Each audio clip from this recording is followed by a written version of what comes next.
Hello friends welcome back to my channel Rupali's diary.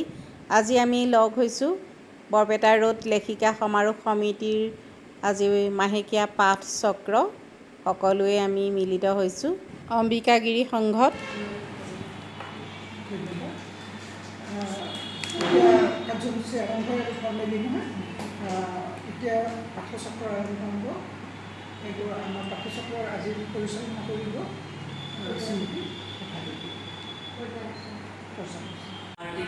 আপনাৰ এই কবিতা মেঘৰক্ষী কবিতাটিৰ নাম কবিতা সোণালী চাদৰ সেউজীয়া বুকুত আগুনাই আলি দিয়ে সোণালী চাদৰ শিহৰণ জগাই তোলে সোণালী ধানৰ মৃদুকণ কৃষকৰে প্ৰাণৰ আশা পথাৰৰ সোণালী ধানবোৰ বতাহত ঢালি জালি প্ৰকৃতিৰ ঘৰত জগাই তোলে বাৰিষাৰ সাৰ পোৱা পৰিশ্ৰমৰ পাহৰি যায় অৱধানিতভাৱে কৃষকৰ মনত বালৰ সংকট ভোগালীৰ ব্যাপকতাৰ অজয় আগজাননীও দিয়ে এই আধুনিক ধানৰ ঘাম লৈ অনাগত দিনৰ আশাৰ সপোন লৈছে আগৰৰ বতাহ যায় তালে তালে সোণালী ধান কৰি নৃত্য আৰম্ভ ৰৈ যায় হাতীয়লীবোৰৰ মূৰ্ছনাত নৈ কল্পিত উৎসাহ আপোনাৰ আগুনৰ পথাৰত আছে প্ৰকৃতিৰ অনুপম সৌন্দৰ্য আৰু মহত্ব লগত জড়িত হৈ আছে আচাৰ নীতি নিয়ম আৰু ৰীতিৰ মাজতে মাহেকীয়াৰ তীব্ৰ পেটৰ বিষ সহ্য কৰি সময়ত বহিজান সামৰি লৈ স্কুটিৰে গীতা আহি কোনোমতে বিচনাত পৰি দুপৰীয়াৰ ভাত সাজ খাবলৈও তাই নিজৰ দেহটো লৰাবলৈ শক্তি নোপোৱা যেন পালে। সন্ধিয়া অফিচৰ পৰা আহি ঘৰ সোমোৱাৰ পুতেকক মাকে বোৱাৰীৰ কথা কোৱা সি উত্তৰ দিলে, মা তুমিচোন বিয়াৰ আগতে বাইদেউৰো এনে বিষ হ'লে হট ৱাটাৰ বেগ লৈ ৰেষ্টত থাকিব দিছিলা, এতিয়া যে কামৰ ঘৰত তাইক এনে কৰা বুলি তুমি মোৰ আগত ক'বলৈ ধৰিছা। জীৱনৰ ইমান মূল্যৱান সময় নষ্ট কৰিলোঁ যাৰ বাবে সেই ল'ৰা আজি প্ৰতিষ্ঠিত বিদেশত থাকে দুজনকৈ দেশৰক্ষী সমাজত বহু নাম সকলোৰে মুখত গুণগান বিয়াগৰ অট্টালিকা দামী গাড়ী ৮-১০জন বন কৰা মানুহ বৰ গৌৰৱৰ কথা নহয়। দেউতাকে কষ্টৰ উপাৰ্জনৰ সকলোখিনি ব্যয় কৰিলে যাৰ বাবে সেই ল'ৰা আজি সমান ধন্য তন্নকৈ কোনেও নচলে।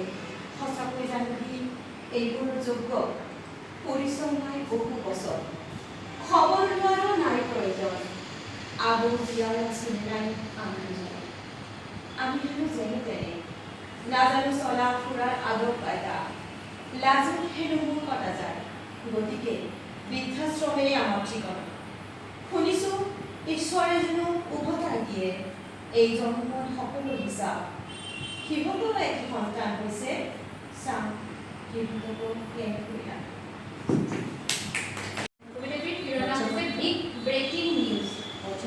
আবেলি আবেলি লগা সময়বোৰ মোৰ বৰ ভয় লাগে। ৰংবোৰ লাহে লাহে খহি সকলো ক'লা হৈ পৰে। মোৰ বৰ ভয় লাগে। ৰাতিৰ মাতাল এন্ধাৰ মুখা পিন্ধা নৰপিশাচবোৰ ৰাতি তেজ পিয়া হৈ অলিয়ে গলিয়ে ঘূৰি ফুৰে। ৰাতিৰ ক'লা বজাৰখনত সিহঁতে নিৰ্যাতিতাৰ হাঁহিৰে ৰং সানিব বিচাৰে। তেজে ধোৱা কলিজাটো বকচাত বান্ধি তাই জানো হাঁহিব পাৰে। বন্ধ দুৱাৰৰ পিছফালে কোনোবাখন হস্পিটালৰ ছেমিনাৰ হলত চলন্ত বাছত টেটু চেপি ওলোৱা হিয়া ভগা কান্দোনবোৰ যেন কোনেও নুশুনে। শেষ খবনি কাহানী বা নাৰী নিৰ্যাতন কিমানজনী দামিনী নিৰ্ভয়া মৌমিতাৰ হত্যা হ'ল, কিমানজনী মৌমিতাই আত্মহত্যা কৰিলে, কিমানজনী নিৰ্ভয়াই ভয়ত বোবা হৈ থাকিল আৰু হেজাৰজনে প্ৰতিটো নিউজ চেনেলত পালন কৰি মানুহৰ মুখে মুখে মাথো এটা বিগ ব্ৰেকিং নিউজ হৈ ৰৈ গ'ল। যাত্ৰা কিহত ধাবিত হৈছিল? কোনফাললৈ? আকাশলৈ নে সাগৰলৈ নে মৰুৰ মাজত থকা মৰুৰ কাণলৈ? কেৱল গৈছে মাথো গৈছে সীমাহীন সিহঁতৰ যাত্ৰা। অন্ধবিশ্বাসেৰে ভৰা পুৰণি নিয়মৰ শিকলি চিনি সিহঁত আগুৱাইছে নতুনৰ সন্ধান। গল্প পাঠ কৰিম। অনুগল্পৰ শিৰোনাম পংগু।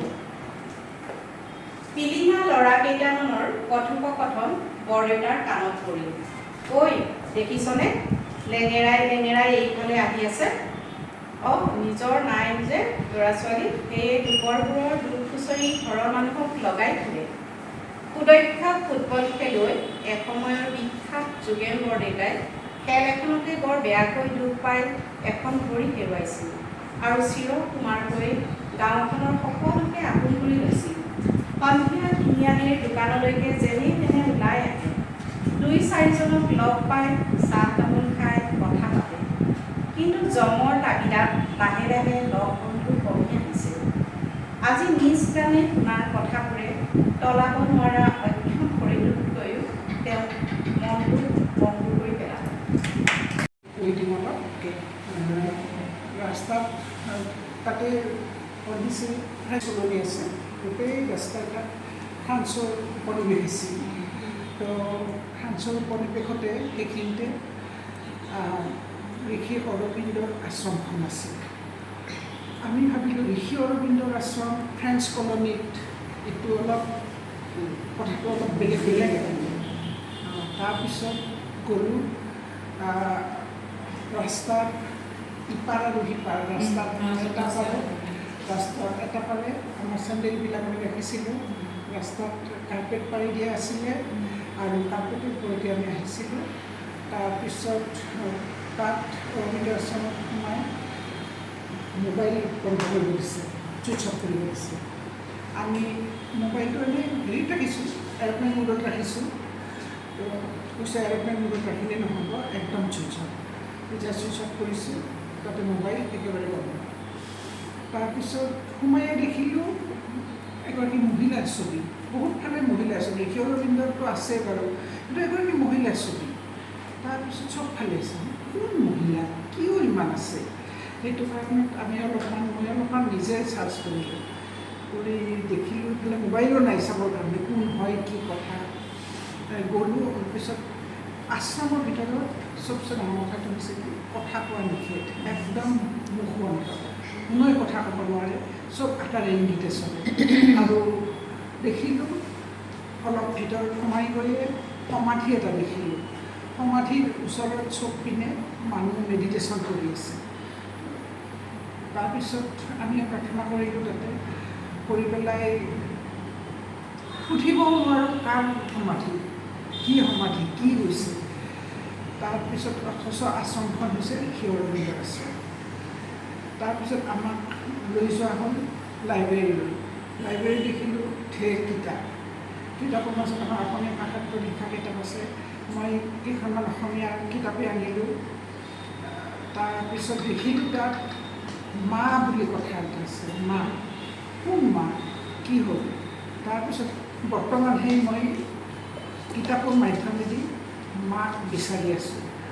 মা কোন, মা কি কথা, মই পঢ়িহে আছোঁ কিতাপখনত। মাৰ অৱদান কি?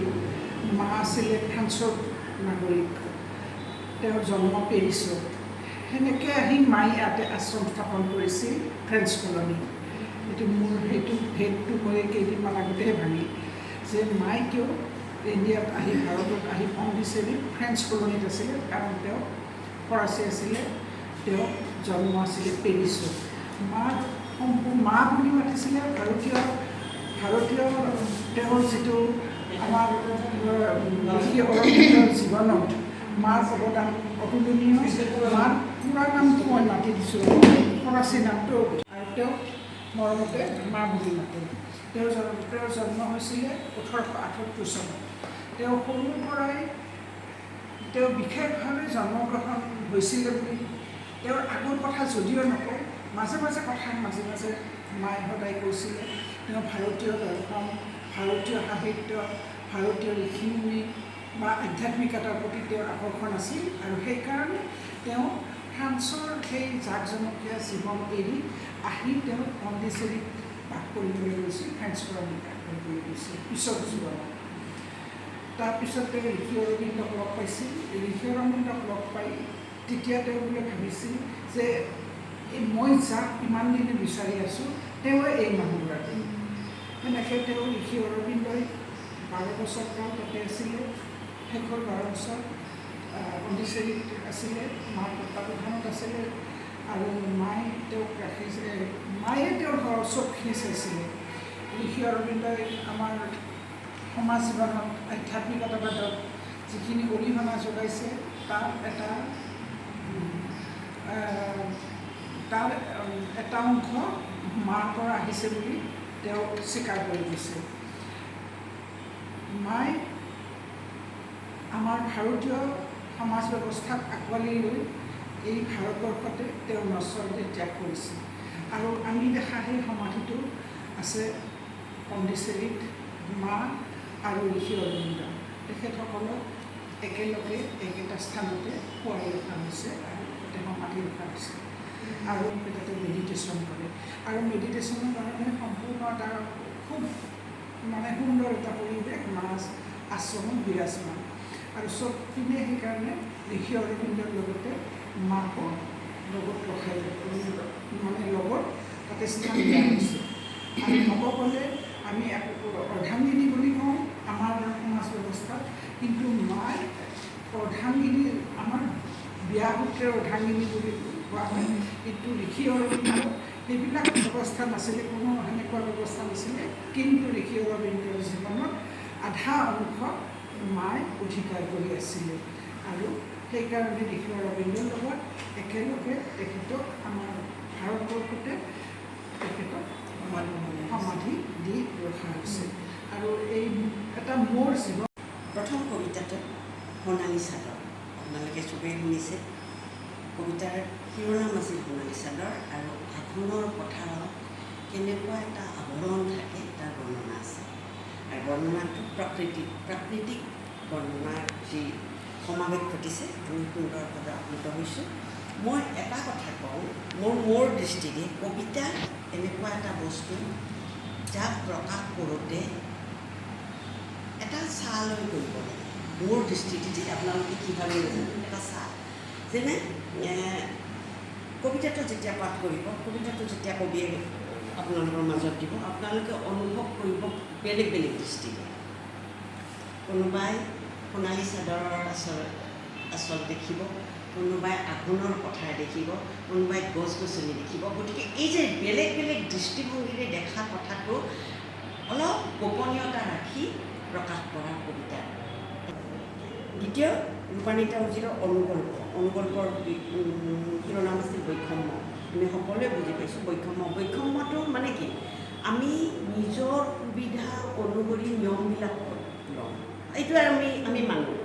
আমি যেতিয়া মোৰ সন্মুখত যি অসুবিধাটো হয় তেতিয়া মই সেই নিয়ম বুলি লৈ মই মানি চলোঁ আৰু মোৰ কাষত থকা মানুহজনীয়ে যেতিয়া বিপদত পৰিব মই নিয়মটো লগাই দিম। এইটোৱে হ'ল আমাৰ বৈষম্য, আমাৰ সমাজত এই প্ৰচলিত বৈষম্য। এই বৈষম্যটো আচলতে আমি এই প্ৰজন্মৰ মানুহ, আমি এটা প্ৰজন্মৰ বহুত আগৰ, কিন্তু এই নতুন প্ৰজন্ম সেইকাৰণে আমাৰ পৰা বহুত আঁতৰি গৈছে এই বৈষম্যটোৰ কাৰণে। গতিকে তেখেতৰ গল্পৰ মাজেৰে আমাৰ এই বৈষম্যটো সুন্দৰভাৱে প্ৰকটভাৱে দেখুৱাই দিছে। এই যে কেনেকুৱা এটা বৈষম্য, নিজৰ নিয়ম মতে নিজৰ সুবিধা মতে আমি এটা নিয়ম কৰি লওঁ আৰু আনৰ কাৰণে আমি সেই কথাটো বোজাৰ দৰে জাপি দিওঁ। গতিকে যাত্ৰা সুন্দৰ, আপোনালোকে কেনেকুৱা পাইছে নাজানো, একদম চুটি আৰু এনেকুৱা কবিতাটো তাৰমানে কি যাত্ৰা কৰিছে কোনেও নাজানে, কিন্তু যাত্ৰাৰ মাজত সুন্দৰ এটা প্ৰতিচ্ছবি লুকাই আছে। এনেকুৱা কবিতা উৎকৃষ্ট কবিতা, সেইটো বস্তু আপোনালোকে অনুভৱ কৰিছে চাগে। তাপতি কৰ্মকাৰৰ কবিতা আছিল আজিৰ সন্তান, সুন্দৰ বিশ্লেষণ। আমাৰ সন্তানৰ যিটো ছবি, আমাৰ বৰ্তমান সমাজত আমি যিটো ছবি দেখিছোঁ সুন্দৰ, আৰু এই সুন্দৰ প্ৰতিচ্ছবিটো কবিতাটোৰ মাজেৰে প্ৰকাশ কৰিছে কবিয়ে। আৰু কবিয়ে আহ্বান কৰিছে আপোনালোকক যে এই বস্তুটো সঁচাকৈ আমি বৃদ্ধাশ্ৰমৰ আশ্ৰয় ল'ব লাগিব নেকি, এই কথাটো কিন্তু কবিয়ে আমাৰ মাজত পঠাই দিছে। গতিকে সেই কথাটো আমি বিশ্লেষণ কৰিব লাগে। পাপৰি গোস্বামীৰ কবিতা বিগ ব্ৰেকিং নিউজ, এইটোতো চলিয়ে আছে বৰ্তমান আমাৰ সমাজত। Big breaking news any time প্ৰতিটো ক্ষেত্ৰতে বিগ ব্ৰেকিং নিউজ এটা আহি আছে। কেনেকুৱা? চব ক্ষেত্ৰত, চব সামাজিক ক্ষেত্ৰত হওক, প্ৰকৃতিৰ ক্ষেত্ৰত হওক, অৰ্থনৈতিক ক্ষেত্ৰত হওক, প্ৰত্যেকটো ক্ষেত্ৰতে আমাৰ সদায় নিউজৰ ৰূপালী ওপৰাৰ অনুগল্প পংগু আমি আচলতে সমাজত একোটা পংগুৱে। কাৰণ এই আমি প্ৰত্যেকেই আমি আচলতে মই কৈছোঁহে কথাটো, ময়ো হয়তো তেনেকুৱা কবিয়ে লিখকেও লিখিছে, তেখেতে নিজক কেনেকুৱাকৈ সংশোধন কৰিব পাৰিছে নাজানো। আমি একোটা সমাজৰ পংগু অংগ, কাৰণ আমি নিজক সংশোধিত নকৰাকৈ আনক সমালোচনা কৰোঁ, আনক আঙুলিয়াই দিওঁ। গতিকে আমি নিজে আছে পংগু, অৰ্থাৎ আমি সদায় ঋণাত্মক চিন্তাবিলাক কৰোঁ, ধনাত্মক চিন্তা নকৰোঁ। যদি আমি ধনাত্মক চিন্তা কৰিব পাৰোঁ তেতিয়াহ'লে আমি এই পংগু অংগবিলাক কাটি পেলাব পাৰোঁ। এইটো সুন্দৰ ধৰণে প্ৰকাশ কৰিছে লিপিকা দাসৰ কবিতা আশাৰ সপোন। লিপিকা দাসে এটা সপোন আছিল, কবিৰ এটা সপোন আছিল, আৰু সেই সপোনটো প্ৰতিফলিত কৰিছে কবিতাৰ মাজেৰে এটা আশাৰ সঞ্চাৰ কৰি। কবিতাটো খুব চুটি হৈছে যদিও সুন্দৰ হৈছে। ভূপালী পাঠকদেৱে যিটো চমু ভাষণ ৰাখিছে, আমাৰ সেই ভাষণে প্ৰত্যেককে আপ্লুত কৰিছে। কাৰণ তেখেতে ক'ব গৈছে যে মা ঋষিৰ অৰ্ধাংগিনী, অৰ্থাৎ অৰ্ধাংগিনী শব্দটো যেন তেখেতৰ কাৰণে কম হয়। কাৰণ আমি অৰ্ধাংগিনী বুলি ক'লে আমাৰ এটা অংগৰ অংশ, আমাৰ নাৰীৰ যিটো পুৰুষৰ লগত যিটো আমাৰ পুৰুষ নাৰীৰ সম্বন্ধ, সেই সম্বন্ধত আমি কওঁ। কিন্তু তাতকৈ বহুত ওপৰত, অৰ্থাৎ আত্মিক সম্বন্ধ, আধ্যাত্মিকভাৱে আমি যদি কওঁ সেইটো আত্মিক সম্পৰ্ক। এই আত্মিক সম্পৰ্কটো আমি এতিয়া অনুভৱ কৰিব পৰা হৈছোঁ আমাৰ এজৰ কাৰণে। কোনোবা জুনিয়ৰে নাজানিব নোৱাৰিব পাৰে, আমি সেই বস্তুটো অনুভৱ কৰোঁ। আমি এতিয়া এনেকুৱা এটা পৰ্যায় পাইছোঁ, আমি সঁচাকৈ আত্মাৰ সম্পৰ্কবিলাক অনুভৱ কৰিব পাৰোঁ। আৰু সেই মহামানৱগৰাকী নাৰী যদিও, আমি নাৰীৰ ক্ষেত্ৰতে কৈছোঁ, তেখেতে সেই আত্মিক সম্পৰ্ক ঋষিৰগৰাকীৰ লগত আছে। সেইকাৰণে ইমান ডাঙৰ কথাবিলাক চিন্তা কৰিব পাৰিছিল। গতিকে আপোনালোকক এটা অনুৰোধ কৰোঁ, প্ৰত্যেকেই চব কথাই আত্মাৰ লগত ৰিলেটেড কৰি চিন্তা কৰিব। সকলো কথা, নিজৰ ঘৰুৱা কথা, সমাজৰ কথা, অৰ্থনীতিৰ কথা, কবিতাৰ কথা যদি আত্মাৰ লগত জড়িত কৰে, সি প্ৰাণ পাই উঠে। আৰু সেইখিনি কথাই আমাক মন চুই গৈছে। মোৰ কবিতাৰ শিৰোনাম কবিগুৰু। কোনোবাটো বৈশাখৰ জীপাল মাটিত ফুলি উঠিছিল এটি জীৱন্ত সপোন। কোনোবাটো বৈশাখৰ জীপাল মাটিত ফুলি উঠিছিল এটি জীৱন্ত সপোন। এদিন এখন আকাশ নিজৰ পৰা স্বাৰ্থ। সেই সপোনটোৰ অহৰহ ব্যতিক্ৰমী প্ৰয়াসে মচিব পাৰিছিল সমাজৰ দুৰ্বলতা। সোণৰ নাৱৰে জীৱনবোৰক বৈতৰণি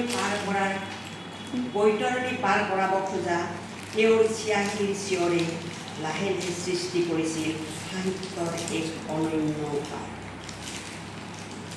মৰা গছৰ ডালতো আগুন নমাব পৰা কালজয়ী কলমটো আছিল ঈশ্বৰৰ পাত। তেওঁ হেনো বিচাৰি পাইছিল মানুহৰ মনত ঈশ্বৰ। তেওঁ হেনো গদ্য ছন্দেৰে আঁকিব পাৰিছিল জীৱনবোৰ। তেওঁ আছিল কবিগুৰু। কাব্য দুচকুৰে লিখি বুকুৰে গোৱাব জনা এক অবিনাশী সত্তা। নিৰন্তৰে জ্বলি থাকক তেওঁৰ জ্যোতিৰ আভা।